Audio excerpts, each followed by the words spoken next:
할렐루야, 좋은 아침입니다. 오늘은 빌립보서 2장 1절로부터 5절까지의 말씀을 통해서 분열과 다툼을 극복할 수 있는 힘에 대해서 함께 말씀 나누기를 원합니다. 어느 교회나 분열이 있고 다툼이 있을 수 있습니다.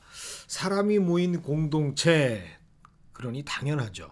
두 사람이 자기 자신보다 상대방을 더 사랑한다고 고백하면서 이제는 둘이 아니요 하나가 되었다라고 하나님 앞에서 수많은 증인들 앞에서 맹세하고 결혼한 부부들 사이에서도 다툼이 있고 갈등이 있는 것을 보면 사람은 함께 어우러 살아가는 과정 속에서 분열과 다툼을 어쩔 수 없이 가질 수밖에 없는 것 같습니다. 너무나 자연스럽고 당연한 것 같습니다.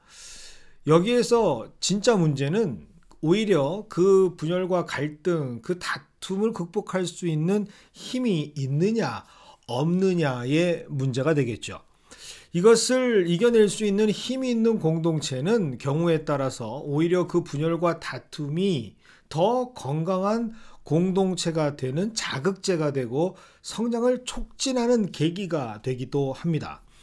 마치 아무리 독감이 기승을 부린다 하더라도 강한 체력과 면역을 가지고 있는 사람에게는 그 감기가 살짝 지나가게 되죠. 잠깐 컨디션을 떨어뜨리는 정도, 대수롭지 않는 정도의 영향만 주게 됩니다. 오히려 그 과정을 통해서 자가 면역이 생겨서 같은 바이러스에 대한 항체가 생겨나는 이득을 얻을 수가 있게 되죠. 사랑의 힘이 아주 강한 부부가 순간의 다툼과 분열을 맞이하게 되면 오히려 그것이 서로를 더 깊게 이해할 수 있는 계기가 되고 스스로를 돌아볼 수 있는 기회가 돼서 오히려 관계 개선에 반사이익을 취할 수 있는 기회가 될 수도 있습니다. 물론 교회 공동체의 분열과 갈등, 다툼과 시비가 없는 것이 가장 좋겠죠. 하지만 만에 하나 이러한 일들이 생긴다 할지라도 이것들을 극복할 수 있는 힘이 있다면 그것은 더 이상 문제가 되지 않습니다. 이러한 측면에서 오늘 본문 말씀은 세 가지 원리로 분열과 다툼을 극복할 수 있는 힘을 우리에게 알려주고 있습니다. 그 첫 번째가 바로 다 함께 같은 마음을 품는 것입니다.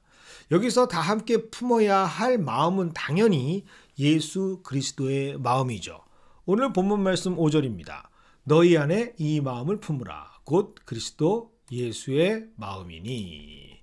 같은 그리스도 예수의 마음을 품게 되면 그 예수 그리스도의 마음이 같은 사랑을 만들어냅니다. 그리고 뜻을 합하게 만드는 한 마음이 되게 하죠. 이것이 바로 교회됨의 본질입니다. 그래서 성경은 교회를 설명하면서 교회가 바로 그리스도의 몸을 이루는 공동체다라고 설명하죠. 그리고 이때 그 몸의 머리가 되시는 분이 바로 예수 그리스도라고 말씀하십니다. 왜 예수 그리스도가 머리가 되셔야만 하는가? 이것은 아주 상징적인 의미를 내포하고 있습니다. 예수님께서 머리가 되어 주셔야만 교회는 같은 생각으로 손발을 맞출 수 있고 모든 신체 기관들은 일사불란하게 한 마음, 한 사랑, 한 목표로 움직일 수 있기 때문이죠. 그래서 교회의 모든 원천은 예수 그리스도의 마음이 되어야만 합니다. 이것이 분열과 다툼을 극복할 수 있는 아주 핵심적인 영적 에너지가 되는 것이죠. 두 번째는 바로 겸손한 마음입니다. 오늘 본문에서 말하는 겸손한 마음이란 자신의 판단과 기준이 100% 완벽할 수 없다라는 스스로의 인정을 말하죠. 사실 인간에게 절대로 적용될 수 없는 단어가 바로 이 perfection, 완벽이라는 단어입니다.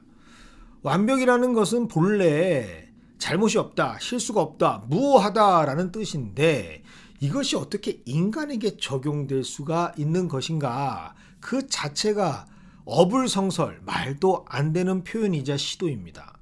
인간이기에 실수할 수 있고 인간이기에 부족할 수밖에 없지 않습니까? 이것을 인정하는 것이 바로 겸손입니다. 그러니 겸손한 마음을 가진 자들은 서로의 다름과 서로의 실수의 가능성을 인정하면서 대화할 수 있게 되는 것이죠. 아무리 자신과 다른 생각을 말한다 할지라도 그것을 존중하고 경청할 수 있는 힘이 생깁니다. 그것이 바로 겸손한 마음이죠. 이 겸손한 마음이 있을 때 오늘 성경은 남을 낮게 여길 수 있게 된다라고 말씀하십니다. 그리고 이 겸손한 마음이 분열과 갈등이 아닌 화합과 화나됨의 물꼬를 트는 힘이라고 말씀해주고 있습니다. 세 번째는 바로 은혜의 시선을 회복하는 것이죠. 4절을 보면 각각 자기 일을 돌아보고 각각 다른 사람들의 일을 돌아보라라는 말씀이 기록되어 있습니다. 여기에서 돌아보라라는 뜻은 주의 깊게 유의해서 철저히 객관적으로 살펴보다라는 뜻의 명형형 동사입니다. 위대한 하나님의 일들을 감당했던 사람들에게서는 발견할 수 있는 공통점 한 가지가 있는데 그 특징은 무엇인가? 바로 자신들이 행했던 모든 일들이 다 은혜, 하나님의 도움 없이는 절대로 감당할 수 없었다라고 하는 고백입니다. 아무리 큰 족적을 남긴 대단한 인물들이라 할지라도 하나님 앞에서 객관적으로 살펴보면 정말 부족하기에 짝이 없고 하나님 도우심 없이는 절대로 감당할 수 없었다라는 사실을 인정할 수밖에 없었다라는 고백들이죠. 오늘 빌립보서는 그 힘을 가져야 한다라고 전하고 있습니다. 돌아보라. 주의 깊게 유의해서 철저히 객관적으로 살펴볼 때 그 힘을, 그 시선을 회복할 수 있다라고 선포하고 있습니다. 즉 돌아보라라는 이 말씀은 은혜의 시선을 회복하라라는 말씀이 됩니다. 은혜의 시선으로 자신의 삶을 뒤돌아보면 늘 부족했던 자신의 모습을 발견할 수밖에 없습니다. 그리고 은혜의 시선으로 타인을 보면 감사할 수밖에 없음을 발견하게 되죠. 사랑하는 성도들 없이 주의 몸된 교회가 세워질 수 없고요. 헌신하는 리더십 없이 교회의 질서는 절대로 세워지지 않습니다. 말씀의 공동체에서 하나님께서 쓰시는 목회자가 없이는 분명하신 하나님의 말씀과 사랑을 함께 나누기가 어렵고요. 희생을 기쁨으로 감당하시는 성도들 없이는 주의 공동체가 절대로 그냥 세워지지 않음을 우리는 너무나 잘 알고 있습니다.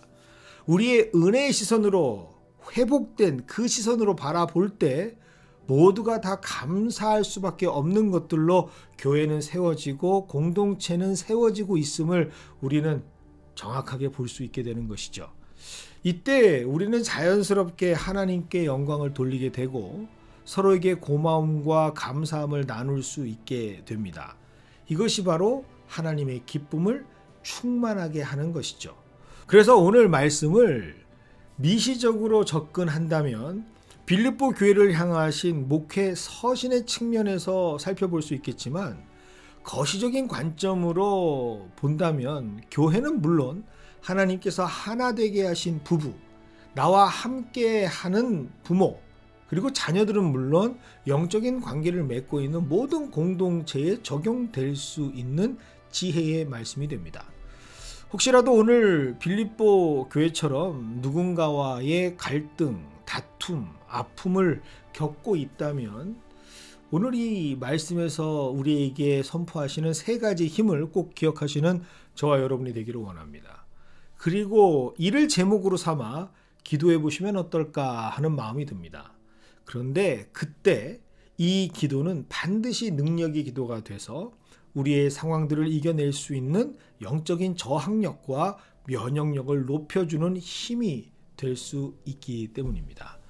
그리고 이 힘으로 모든 일들을 잘 극복해 나가시는 저와 여러분이 되기를 원합니다. 그것이 바로 하나님께서 우리에게 원하시는 하나님의 뜻이기 때문입니다.